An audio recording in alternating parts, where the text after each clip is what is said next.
Hello, my fellow oddities. Welcome to another episode. Today is part 3 of our Panther Chameleon. If this is your first time, please hit that subscribe button, hit that like button, and go ahead and share. Also, while you're at it, please take a visit to my website. I've got all sorts of stuff available on there to help support me. And with that out of the way, we're going to get right into today's video. Today, we are going to be working more on this face. We are going to start dialing in this red color a little bit more. So we're going to need some cadmium red, cadmium yellow, titanium white, Mars black, and a little bit of raw umber. And I just mixed up a bunch of different colors and used the reference image as best I could to follow along and add the scales in where I could and go back and forth between my light and darker tones to get some details put in. I end up going around the eyeball quite a few times with darker shades and lighter shades to really get those scales to pop out a lot more, and I really like how this is shaping up.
Yellow ochre and a little bit of raw umber to get the shading part of it in there.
this part of it, I mixed up some light gray and added just a tiny bit of cobalt blue.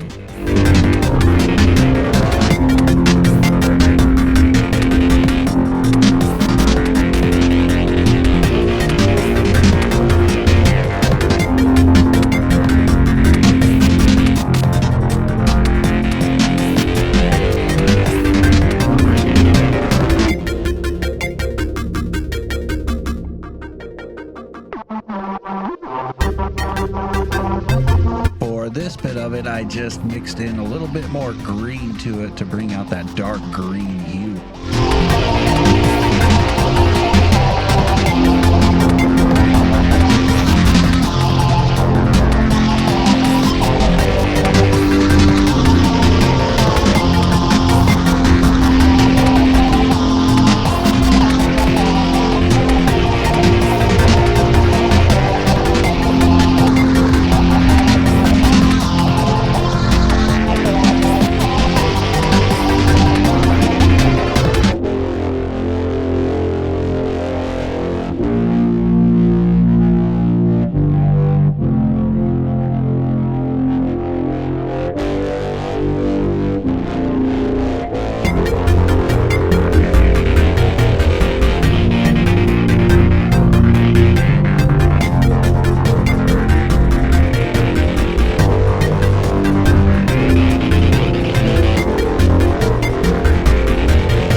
That's gonna do it for this episode. If you've been following along, then you should have something close to this. All right, this Panther Chameleon's coming out fantastic. Tune in next time and we'll get some more work done. Remember, if this is your first time, hit that subscribe button, hit that like button, go ahead and share it, and I'll see you in the next episode.